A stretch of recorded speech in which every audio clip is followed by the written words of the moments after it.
कहानी की शुरुआत एक घने और सुनसान जंगल से होती है, जहां मैडी अकेली एक लकड़ी के घर में रहती है। मैडी एक जानी मानी सस्पेंस नॉवेल राइटर है। बचपन में हुई एक गंभीर बीमारी की वजह से उसने अपनी सुनने और बोलने की क्षमता पूरी तरह खो दी थी, यानी वो गूंगी और बहरी थी। लेकिन इस कमी ने उसे कमजोर बनाने के बजाय और ज्यादा मजबूत बना दिया। उसकी बुद्धि और कल्पना शक्ति कमाल की हो गई थी। नई किताब लिखने के लिए प्रेरणा पाने की खातिर मैडी शहर की भीड़ भाड़ और शोरगुल से दूर इस जंगल में आकर रहने लगी थी। वहां उसके साथ सिर्फ उसका पालतू काला बिल्ली का बच्चा रहता था, जिसका नाम था ब्लैकी। एक शाम उसकी सबसे अच्छी दोस्त और उसकी बड़ी फैन सारा हमेशा की तरह उससे मिलने आती है। दोनों इशारों की भाषा में काफी देर तक बातें करती हैं। सारा मैडी की नई किताब के अंत को लेकर बहुत उत्साहित होती है और उसे लगातार मोटिवेट करती रहती है। लेकिन अच्छी बातें ज्यादा देर तक नहीं टिकती। धीरे धीरे अंधेरा होने लगता है और सारा घर लौटने के लिए निकल जाती है। लेकिन कुछ ही मिनटों बाद एक बेहद डरावना हादसा होता है। सारा, जो अब तक अपने घर पहुंच जानी चाहिए थी, अचानक खून से लथपथ हालत में वापस मैडी के घर के पीछे वाले दरवाजे तक भाग कर आती है। वह बुरी तरह डरी हुई होती है, पूरी ताकत से कांच के दरवाजे को पीटते हुए मदद के लिए चिल्ला रही होती है। लेकिन मैडी की पीठ दरवाजे की तरफ होती है और वह कुछ भी सुन नहीं सकती। इसलिए वह आराम से अपना काम करती रहती है और उसे पीछे हो रही इस भयावह घटना का बिल्कुल अंदाजा नहीं होता।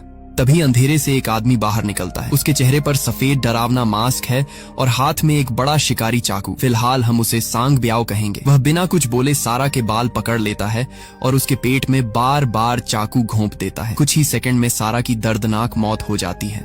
उसके बाद वह चाकू निकालकर दरवाजे के फ्रेम पर जोर से मारता है। जंगल की खामोशी में यह आवाज बहुत तेज गूंजती है, लेकिन घर के अंदर मौजूद मैडी को कुछ भी सुनाई नहीं देता। सारा को मारने के बाद वह आदमी वहां से जाने ही वाला था, लेकिन तभी उसकी नजर कांच के उस पार खड़ी मैडी पर पड़ती है। वह सोच में पड़ जाता है कि आखिर इतनी जोर जोर की आवाजों और हलचल के बावजूद इस लड़की ने पीछे मुड़कर देखा तक क्यों नहीं। अपने शक को पक्का करने के लिए वह खून से सना हुआ मुक्का कई बार कांच पर मारता है, लेकिन मैडी फिर भी कोई प्रतिक्रिया नहीं देती। अब उसे समझ आ जाता है कि मैडी सच में बाहरी है। यह जानकर उसके चेहरे पर एक खतरनाक और विकृत मुस्कान फैल जाती है।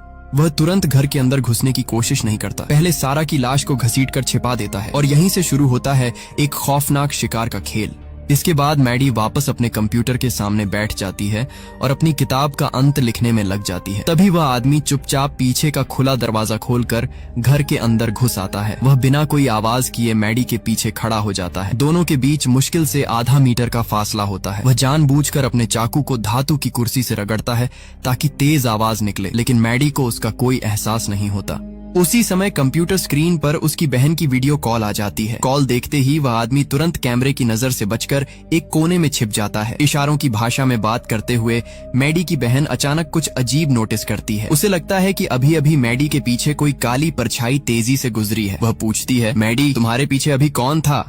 मैडी पीछे मुड़कर खाली गलियारे को देखती है और मुस्कुराकर जवाब देती है कि शायद उसका बिल्ली का बच्चा फिर से शरारत कर रहा होगा। कॉल खत्म होने के बाद वह पूरे घर में बिल्ली को ढूंढती है, लेकिन वह कहीं नहीं मिलती। आखिरकार वह दरवाजे में थोड़ा सा गैप छोड़ देती है ताकि बिल्ली वापस आ सके और फिर से कंप्यूटर पर बैठ जाती है। लेकिन अब कहानी एक और ज्यादा डरावने मोड़ पर पहुंचने वाली थी। कुछ देर बाद अचानक मैडी के कंप्यूटर पर एक नोटिफिकेशन आता है। उसी समय उसके फोन पर भी कुछ तस्वीरें पहुंचती हैं। वह जैसे ही उन तस्वीरों को खोलती है, उसके शरीर का खून मानो जम जाता है। पहली तस्वीर में वह खुद दिखाई देती है, जब कुछ मिनट पहले वह घर में अपनी बिल्ली को ढूंढ रही थी। दूसरी तस्वीर में भी वही अलग कमरे में नजर आ रही होती है, लेकिन सबसे डरावनी तस्वीर आखिरी थी। उसमें मैडी ठीक उसी समय कंप्यूटर के सामने बैठी हुई दिखाई दे रही थी जब वह तस्वीर देख रही थी, यानी जिसने तस्वीर खींची थी वह अभी भी उसके बेहद करीब मौजूद था। अब मैडी को समझने में देर नहीं लगती कि कोई अजनबी उसके घर में घुस चुका है, उसका फोन चुरा चुका है और इस वक्त बाहर खड़ा होकर उसे देख रहा है। कांपते हुए वह तस्वीर के एंगल को देखकर मुख्य दरवाजे की तरफ नजर घुमाती है। तभी उसे अंधेरे में खड़ा वही मास्क पहना हुआ आदमी दिखाई देता है। वह मुस्कुराते हुए उसके फोन को अपने हाथ में लहरा रहा होता है। खतरे को सामने देखकर मैडी तुरंत दरवाजे की तरफ दौड़ती है और पूरी ताकत से उसे लॉक कर देती है, लेकिन वह आदमी बिल्कुल भी परेशान नहीं होता। वह आराम से घर के चारों ओर घूमता है और दूसरे खुले रास्तों की तलाश करने लगता है। मैडी मजबूर मजबूर होकर घर की हर खिड़की और दरवाजे को एक एक करके बंद करने लगती है। वह किसी गोलकीपर की तरह पूरे घर में दौड़ रही होती है ताकि हत्यारा अंदर न घुस सके। जब उसे लगता है कि फिलहाल सभी रास्ते बंद हो चुके हैं तो वह तुरंत कंप्यूटर की तरफ भागती है और इंटरनेट के जरिए पुलिस को मैसेज भेजने की कोशिश करती है। लेकिन जैसे ही वह संदेश भेजने वाली होती है, अचानक पूरे घर की बिजली चली जाती है। बाहर खड़े उस आदमी ने मुख्य बिजली का स्विच बंद कर दिया था। कुछ ही सेकंड में वाईफाई राउटर भी बंद हो जाता है और इंटरनेट पूरी तरह खत्म हो जाता है। अब मैडी के पास न बिजली बची थी, न इंटरनेट और न ही उसका फोन। वह सचमुच दुनिया से पूरी तरह कट चुकी थी। इसके बाद वह आदमी उसके सामने एक और खौफनाक काम करता है। वह बाहर खड़ी मैडी की कार के चारों टायर चाकू से फाड़ देता है। अब अगर मैडी किसी तरह घर से निकल भी जाए तो उसके पास भागने का कोई साधन नहीं बचा था। उसके बच निकलने का आखिरी रास्ता भी बंद हो चुका था। चारों तरफ से घिर चुकी मैडी आखिर एक नई कोशिश करने का फैसला करती है। वह सोचती है कि शायद बातचीत करके इस आदमी को जाने के लिए मनाया जा सकता है। अंधेरे में वह एक लिपस्टिक ढूंढती है और कांच के दरवाजे पर कांपते हाथों से लिखती है, मैंने तुम्हारा चेहरा नहीं देखा है। अगर तुम अभी चले जाओगे तो मैं किसी को कुछ नहीं बताऊंगी और मेरा बॉयफ्रेंड भी बस आने ही वाला है। ताकि वह आदमी साफ साफ पढ़ सके, मैडी टॉर्च से उन शब्दों पर रोशनी डालती है। लेकिन उसे नहीं पता था कि सामने खड़ा इंसान कोई सामान्य अपराधी नहीं बल्कि एक बेहद खतरनाक साइको था। वह आदमी लिखी हुई बात पढ़ता है और फिर धीरे धीरे अपने चेहरे से मास्क उतार देता है। पहली बार मैडी उसकी असली शक्ल देखती है। चेहरे पर दाढ़ी के बाल, ठंडी आंखें और बिल्कुल भावनाहीन चेहरा। वह कांच के पास आकर अपने होंठों को धीरे धीरे हिलाता है ताकि मैडी उसे पढ़ सके। मुझे पता है कि तुम होंठ पढ़ सकती हो। तुम्हारा कोई बॉयफ्रेंड नहीं है। तुम अकेली रहती हो। तुम बाहरी और गूंगी हो। ये शब्द पढ़ते ही मैडी के पैरों तले जमीन खिसक जाती है। उस आदमी ने सिर्फ उसके घर में घुसपैठ ही नहीं की थी बल्कि उसके बारे में पूरी जानकारी भी जुटा रखी थी। इतना कहकर वह अंधेरे जंगल में गायब हो जाता है। मैडी डर के मारे जमीन पर बैठ जाती है, लेकिन कुछ ही देर बाद खुद को संभाल लेती है। वह समझ चुकी थी कि अगर जिंदा रहना है तो उसे खुद ही लड़ना होगा। वह तुरंत रसोई में जाती है और जो भी चीज हथियार की तरह इस्तेमाल हो सकती थी, जैसे बड़ा चाकू और हथौड़ा, सब अपने साथ ले लेती है। फिर वह ऊपर वाले कमरे में भागती है, भारी अलमारी को दरवाजे के सामने लगाकर रास्ता बंद करती है और खुद कमरे के एक कोने में बैठकर हथियार कसकर पकड़ लेती है। तभी अचानक खिड़की पर जोर जोर से ठक ठक होने लगती है। मैडी डरते हुए खिड़की की तरफ देखती है और जो नजारा उसे दिखाई देता है उसे देखकर उसकी रूह कांप उठती है। खिड़की के बाहर उसकी दोस्त सारा खड़ी थी, लेकिन वह जिंदा नहीं थी। उसकी आंखें बाहर निकली हुई थीं और शरीर बिल्कुल निश्चल था। असल में अंधेरे में छिपा वह हत्यारा सारा की लाश को कठपुतली की तरह पकड़कर खिड़की पर मार रहा था। अपनी सबसे अच्छी दोस्त की लाश को इस तरह इस्तेमाल होते देखकर मैडी टूट जाती है। उसकी आंखों से आंसू बहने लगते हैं। लेकिन उसी दौरान उसे अचानक एक जरूरी बात याद आती है। जब सारा शाम को उसके घर आई थी तब उसका फोन उसकी जीन्स की पिछली जेब में था। अगर किसी तरह वह फोन मिल जाए तो शायद वह पुलिस को खबर कर सकती है। और यही सोचकर मैडी एक बेहद जोखिम भरी योजना बनाने का फैसला करती है। मैडी को एहसास हो जाता है कि सारा का फोन ही उसकी आखिरी उम्मीद है। वह तुरंत अपनी कार की चाबी निकालती है और उसमें मौजूद अलार्म बटन को बार बार दबाने लगती है। अगले ही पल कार का तेज अलार्म पूरे जंगल में गूंज उठता है। योजना काम कर जाती है। बाहर छिपा हुआ हत्यारा उस आवाज की तरफ ध्यान देने लगता है और कार की तरफ बढ़ जाता है। मैडी इसी मौके का इंतजार कर रही थी। वह धीरे से खिड़की खोलती है और बाहर झुककर सारा की लाश की जेबों में फोन ढूंढने लगती है। वह एक एक जेब टटोलती है, लेकिन उसे कुछ नहीं मिलता। तभी अचानक वह आदमी वापस लौट आता है। उसे समझ आ गया था कि मैडी ने उसे चाल से दूर भेजा था। गुस्से में वह खिड़की तक दौड़ता है और मैडी का हाथ पकड़ लेता है। अब दोनों के बीच खिड़की के पास जानलेवा संघर्ष शुरू हो जाता है। ताकत के मामले में मैडी उसका मुकाबला नहीं कर सकती थी। हत्यारा लगभग खिड़की तोड़कर अंदर घुसने ही वाला था, लेकिन मैडी हार नहीं मानती। वह पास रखा हथौड़ा उठाती है और पूरी ताकत से उसके हाथ पर दे मारती है। दर्द से वह आदमी जोर से चीख पड़ता है और तुरंत पकड़ छोड़ देता है। मैडी बिना एक सेकंड गंवाए खिड़की बंद करके लॉक कर देती है।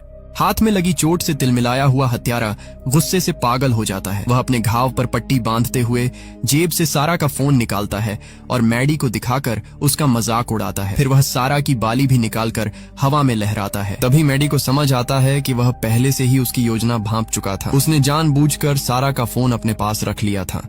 अब पुलिस को बुलाने की उम्मीद भी खत्म हो चुकी थी, लेकिन मैडी अभी भी हार मानने वाली नहीं थी। कुछ देर बाद वह घर के सामने वाले हिस्से से चुपके से बाहर निकलती है और लकड़ी के बने फर्श के नीचे छिप जाती है। उसका इरादा था कि मौका मिलते ही वह जंगल पार करके सारा के घर पहुंचे और मदद मांगे। क्योंकि वह सुन नहीं सकती थी, इसलिए उसने अपना हाथ लकड़ी के फर्श पर रखा हुआ था ताकि कंपन महसूस करके हत्यारे की चाल समझ सके। कुछ देर बाद कंपन बंद हो जाते हैं मैडी को लगता है कि अब रास्ता साफ है। वह धीरे धीरे बाहर निकलती है और जंगल की तरफ बढ़ने लगती है। लेकिन तभी अचानक एक तेज चीज उसके सिर के पास से गुजरती है।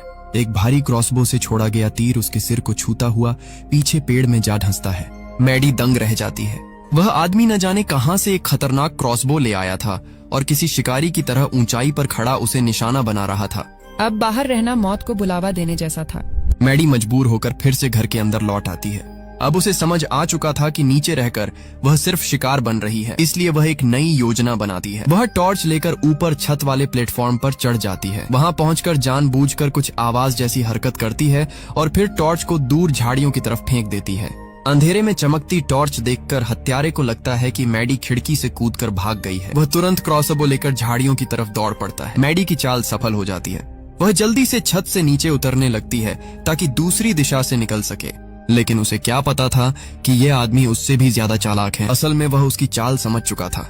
जैसे ही मैडी सीढ़ी से आधी नीचे उतरती है, अंधेरे में छिपे हत्यारे की तरफ से एक तीर छोड़ा जाता है। अगले ही पल वह तीर सीधे उसकी जांघ में जा धंसता है।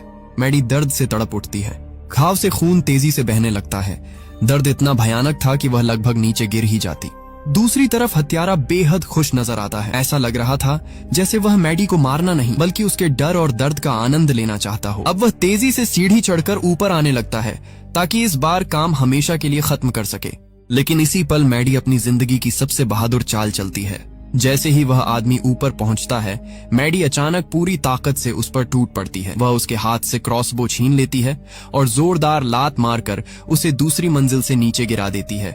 हथियारा नीचे जमीन पर बुरी तरह गिरता है। मैडी सोचती है कि अब उसी के हथियार से उसे खत्म कर दिया जाए, लेकिन उसकी जांघ बुरी तरह घायल हो चुकी थी। भारी क्रॉसबो को खींचने की ताकत उसमें नहीं बची थी। वह कोशिश करती है लेकिन सफल नहीं होती।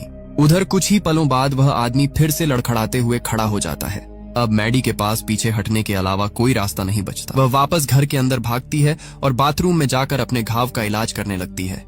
लेकिन उसे नहीं पता था कि अब कहानी एक ऐसे मोड़ पर पहुंचने वाली है जो सब कुछ बदल देगा। इसी बीच कहानी में एक बड़ा मोड़ आता है। सारा का बॉयफ्रेंड जॉन काफी देर तक उसका इंतजार करता रहता है, लेकिन जब वह घर नहीं लौटती तो उसे चिंता होने लगती है। आखिरकार वह उसे ढूंढते ढूंढते मैडी के घर तक पहुंच जाता है। बाहर खड़े होकर वह कई बार आवाज लगाता है, लेकिन मैडी तो सुन ही नहीं सकती थी, इसलिए उसे जॉन के आने का बिल्कुल भी पता नहीं चलता। तभी जॉन की नजर कांच के दरवाजे पर लिपस्टिक से लिखे हुए उस संदेश पर पड़ती है। साथ ही उसे आसपास खून के निशान भी दिखाई देते हैं। ये सब देखकर उसे तुरंत एहसास हो जाता है कि यहाँ कुछ बहुत बुरा हुआ है। वह बिना समय गंवाए अपना फोन निकालता है और पुलिस को कॉल करने की कोशिश करता है, लेकिन तभी अंधेरे में छिपा हुआ हत्यारा बाहर निकल आता है। वह सिर्फ एक साइको किलर ही नहीं बल्कि बेहद चालाक इंसान भी था। टॉर्च की रोशनी जॉन पर डालते हुए वह पुलिस अधिकारी की तरह चिल्लाता है, रुको, हाथ ऊपर करो। अचानक हुए इस घटनाक्रम से जॉन घबरा जाता है और जल्दी से बताता है कि वह अपनी गर्लफ्रेंड सारा को ढूंढने आया है। हत्यारा उसका आईडी कार्ड देखने का नाटक करता है और फिर बड़ी सफाई से झूठी कहानी सुनाने लगता है। वह कहता है कि वह नया पुलिस ऑफिसर है और इलाके में घुसपैठ की शिकायत मिलने पर यहाँ आया था, लेकिन यहाँ पहुँचते ही किसी अज्ञात आदमी ने उस पर हमला कर दिया। उसका फोन, बटुआ और यहाँ तक कि उसकी सर्विस पिस्टल भी छीन ली। फिर वह जॉन से कहता है कि उसे मुख्यालय से संपर्क करना है, इसलिए अपना फोन दे दो। उसकी बात इतनी भरोसेमंद लगती है कि जॉन पूरी तरह तो नहीं लेकिन काफी हद तक उस पर यकीन कर लेता है और अपना फोन उसके हवाले कर देता है। हत्यारा कुछ देर फोन पर बात करने का नाटक करता है और फिर बड़ी आसानी से उसे अपनी जेब में रख लेता है, लेकिन तभी उससे एक छोटी सी गलती हो जाती है। जेब में हाथ डालते समय एक चीज नीचे गिर जाती है। जॉन नीचे देखता है और उसकी आंखें फैल जाती हैं। वह सारा की बाली थी, वही बाली जो उसने खुद उसके जन्मदिन पर उसे गिफ्ट की थी। उसी पल जॉन सब समझ जाता है। सामने खड़ा आदमी कोई पुलिस वाला नहीं बल्कि उसकी गर्लफ्रेंड का हत्यारा है। लेकिन वह यहीं नहीं रुकता। वह अपने भारी चमड़े के जूते से मैडी की उंगलियों पर पूरी ताकत से पैर रख देता है। हड्डियां टूटने की भयानक आवाज गूंज उठती है। दर्द इतना भयानक था कि मैडी का पूरा शरीर कांपने लगता है। उसका मुंह खुला रह जाता है और वह पूरी ताकत से चीखना चाहती है, लेकिन उसके गले से कोई आवाज नहीं निकलती। हत्यारा कुछ देर बाद जानबूझकर अपना पैर हटाता है और होंठ हिलाते हुए कहता है, अब ये खेल खत्म होने वाला है, मैं अंदर आ रहा हूँ। मैडी दर्द से लगभग टूट चुकी थी, लेकिन उसने हार नहीं मानी। वह अपनी बची हुई ताकत से दरवाजे को फिर से लॉक कर देती है। फिर अपनी बुरी तरह कुचली हुई दाहिनी हथेली की तरफ देखती है। इस बार उसकी आंखों में डर नहीं था, वहां सिर्फ गुस्सा और हत्या का जवाब देने का इरादा दिखाई दे रहा था।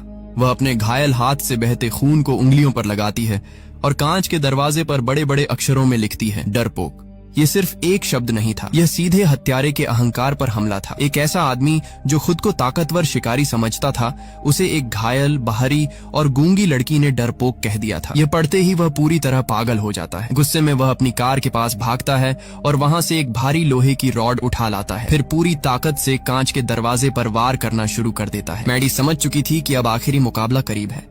वह शांत होकर अपने कंप्यूटर के पास बैठती है और तेजी से टाइप करना शुरू कर देती है। वह लिखती है, वह आदमी लंबा है, गोरा है, चेहरे पर दाढ़ी है, उसके दाएं कंधे में तीर का घाव है और बाएं हाथ पर हथौड़े की चोट लगी हुई है। अगर मैं मर जाऊं तो यह जानकारी पुलिस तक पहुंचा देना। इसके बाद वह अपने परिवार के लिए भी एक संदेश लिखती है, मम्मी, पापा, बहन, मैं आप सबसे प्यार करती हूँ। अगर मैं मर जाऊं तो याद रखना कि मैंने आखिरी पल तक लड़ाई लड़ी थी, मैं डर कर नहीं मरी। यह सिर्फ एक सुसाइड नोट नहीं था, यह उसके संघर्ष का ऐलान था। संदेश लिखने के बाद मैडी एक तेज फल काटने वाला चाकू उठाती है और घर के बाथरूम में जाकर छिप जाती है। उसे पता था कि उसकी हालत अब सीधी लड़ाई लड़ने लायक नहीं रही। उसकी जांघ में तीर लगा था, हाथ टूट चुका था और काफी खून भी बह चुका था। इसलिए वह जगह का फायदा उठाकर घात लगाने का फैसला करती है। लेकिन हत्यारा भी कम चालाक नहीं था। वह मुख्य दरवाजे से अंदर आने के बजाय घर के दूसरे हिस्से से चढ़कर ऊपर वाली खिड़की से अंदर घुस जाता है। फिर बिना कोई आवाज किए धीरे धीरे बाथरूम तक पहुंच जाता है। मैडी का पूरा ध्यान बाथरूम के दरवाजे पर था। क्योंकि वह सुन नहीं सकती थी, इसलिए उसे जरा भी अंदाजा नहीं था कि मौत उसके ठीक पीछे खड़ी है। हत्यारा चुपचाप बाथटब के अंदर खड़ा होकर उसे देखने लगता है। उसके चेहरे पर जीत की मुस्कान फैल जाती है। उसे लगता है कि अब खेल खत्म हो चुका है। वह धीरे धीरे झुकता है और मैडी की गर्दन के पास गर्म सांस छोड़ता है। लेकिन अगले ही पल कुछ ऐसा होता है जिसकी उसे उम्मीद नहीं थी। जैसे ही गर्म हवा मैडी की गर्दन से टकराती है, उसका शरीर तुरंत खतरा महसूस कर लेता है। बिना एक पल गंवाए वह नीचे झुककर पलटती है और हाथ में पकड़ा चाकू पूरी ताकत से हत्यारे के घुटने में घोंप देती है। चाकू सीधे उसकी घुटने की हड्डी के पास धंस जाता है। दर्द से वह जोरदार चीख मारता है। मैडी इस मौके का फायदा उठाकर बाथरूम से बाहर निकलती है और लंगड़ाते हुए लिविंग रूम की तरफ भागने लगती है। लेकिन अब उसका शरीर जवाब देने लगा था। जांघ का घाव, टूटा हुआ हाथ और लगातार बहता खून उसकी ताकत खत्म कर चुका था। वह कुछ कदम ही दौड़ पाती है कि अचानक उसके पैर जवाब दे देते हैं। वह जोर से फर्श पर गिर पड़ती है। उसकी नजर धुंधली होने लगती है। दूसरी तरफ घायल होने के बावजूद हत्यारा फिर से उठ खड़ा होता है और लंगड़ाता हुआ उसकी तरफ बढ़ने लगता है। अब उसे लगता है कि आखिरकार वह इस लड़की को खत्म कर देगा। फर्श पर गिरी मैडी की हालत बेहद खराब हो चुकी थी। उसकी जांघ में तीर का गहरा घाव था, हाथ की उंगलियां बुरी तरह टूट चुकी थीं और लगातार खून बहने की वजह से उसका शरीर जवाब देता जा रहा था। उसकी आंखों के सामने सब कुछ धुंधला होने लगा था। दूसरी तरफ घायल हत्यारा लंगड़ाता हुआ उसकी तरफ बढ़ रहा था। उसकी आंखों में सिर्फ नफरत और हत्या की प्यास दिखाई दे रही थी। वह अपने हाथ में चाकू उठाता है और मैडी को खत्म करने के लिए आखिरी वार करने की तैयारी करता है। लेकिन ठीक उसी पल मैडी की नजर रसोई के पास रखे एक बड़े कीटनाशक स्प्रे पर पड़ती है। अपनी बची हुई सारी ताकत जुटाकर वह उसे उठाती है और सीधे हत्यारे के चेहरे पर स्प्रे करना शुरू कर देती है। तेज केमिकल उसकी आंखों में भर जाता है। दर्द और जलन से वह तड़प उठता है। उसके हाथ से चाकू छूट जाता है और वह अपनी आंखें पकड़कर जमीन पर गिर पड़ता है। मैडी यही नहीं रुकती। वह तुरंत पास रखा एक हाई वॉल्यूम स्मोक अलार्म उठाती है और उसका टेस्ट बटन दबा देती है। अगले ही पल पूरे घर में बेहद तेज और कान फाड़ देने वाली आवाज गूंजने लगती है। अलार्म की आवाज इतनी तेज थी कि किसी भी सामान्य इंसान के कान सुन्न हो सकते थे। लेकिन यही वह पल था जब मैडी की सबसे बड़ी कमजोरी उसकी सबसे बड़ी ताकत बन गई। जो आवाज बाकी लोगों के लिए असहनीय थी, उसका उस पर कोई असर नहीं हो रहा था। फिर भी हत्यारा शारीरिक रूप से उससे कहीं ज्यादा ताकतवर था। दर्द और शोर के बावजूद वह अचानक मैडी पर झपट पड़ता है और उसे जमीन पर दबा देता है। अगले ही पल उसके दोनों हाथ मैडी की गर्दन पर कस जाते हैं। वह पूरी ताकत से उसका गला दबाने लगता है। मैडी छूटने की कोशिश करती है, लेकिन उसकी ताकत बहुत कम हो चुकी थी। धीरे धीरे उसके शरीर से ऑक्सीजन खत्म होने लगती है। उसकी आंखों के सामने अंधेरा छाने लगता है। उसी दौरान उसके दिमाग में कई तस्वीरें घूमने लगती हैं। उसे अपने माता पिता की मुस्कान याद आती है, अपनी बहन के साथ बिताए पल याद आते हैं, सारा की दोस्ती याद आती है और जॉन की कुर्बानी भी। लेकिन मरने से ठीक पहले उसके अंदर जीने की आखिरी चाह फिर जाग उठती है। संघर्ष करते हुए उसकी उंगलियां किसी ठंडी धातु की चीज से टकराती हैं। वह एक मेटल का वाइन ओपनर था, जिसे शाम को वाइन की बोतल खोलने के लिए इस्तेमाल किया गया था। मैडी अपनी बची हुई सारी ताकत एक जगह इकट्ठा करती है। फिर बिना एक सेकंड गंवाए उस वाइन ओपनर को उठाकर सीधे हत्यारे की गर्दन में घोंप देती है। नुकीला धातु का हिस्सा उसकी गर्दन की मुख्य नस में धंस जाता है। अगले ही पल खून तेज दबाव के साथ बाहर निकलने लगता है। हत्यारे की आंखें फैल जाती हैं। उसे यकीन ही नहीं होता कि जिस लड़की को वह पूरी रात कमजोर समझता रहा वही उसकी मौत का कारण बनने वाली है। उसके हाथ धीरे धीरे मैडी की गर्दन से ढीले पड़ने लगते हैं। कुछ ही पलों बाद उसका शरीर पूरी तरह निढाल होकर जमीन पर गिर जाता है। आखिरकार वह साइको किलर जो लोगों को मारने में मजा लेता था, एक ऐसी लड़की के हाथों मारा जाता है जिसे वह सबसे कमजोर समझ रहा था। काफी देर तक मैडी वहीं पड़ी रहती है। फिर वह धीरे धीरे उठती है और हत्यारे की जेब से अपना फोन निकालती है। कांपते हाथों से वह 911 पर कॉल लगाती है। वह कुछ बोल नहीं सकती थी, इसलिए फोन पर कोई शब्द नहीं कहती, बस कॉल चालू छोड़ देती है ताकि दूसरी तरफ मौजूद लोग समझ सकें कि कुछ गंभीर हुआ है। इसके बाद वह अपने घायल शरीर को संभालते हुए धीरे धीरे उस डरावने लकड़ी के घर से बाहर निकलती है। उसके कपड़े खून से सने हुए थे, शरीर पर अनगिनत चोटें थीं और चलना भी मुश्किल हो रहा था। आखिरकार वह घर के बाहर बनी सीढ़ियों पर बैठ जाती है। उसके आसपास अब भी वही जंगल था, वही रात थी, वही खामोशी थी। लेकिन एक चीज बदल चुकी थी। अब उस खामोशी में डर नहीं था, अब वहां सिर्फ सुकून था। जिंदा बच जाने का सुकून, अपने लिए लड़ने का गर्व और यह एहसास कि चाहे हालात कितने भी बुरे क्यों ना हो, इंसान आखिरी सांस तक लड़ सकता है। फिल्म के अंत में यही संदेश सबसे ज्यादा असर छोड़ता है। जब दुनिया आपको कमजोर समझे, जब हर रास्ता बंद नजर आए और जब सामने सिर्फ अंधेरा दिखाई दे, तब भी हार मान लेना जरूरी नहीं होता। मैडी ने आखिरी पल तक लड़ाई लड़ी और इसी वजह से वह जिंदा बच पाई। यही वजह है कि यह फिल्म आज भी सबसे बेहतरीन सर्वाइवल थ्रिलर फिल्मों में गिनी जाती है।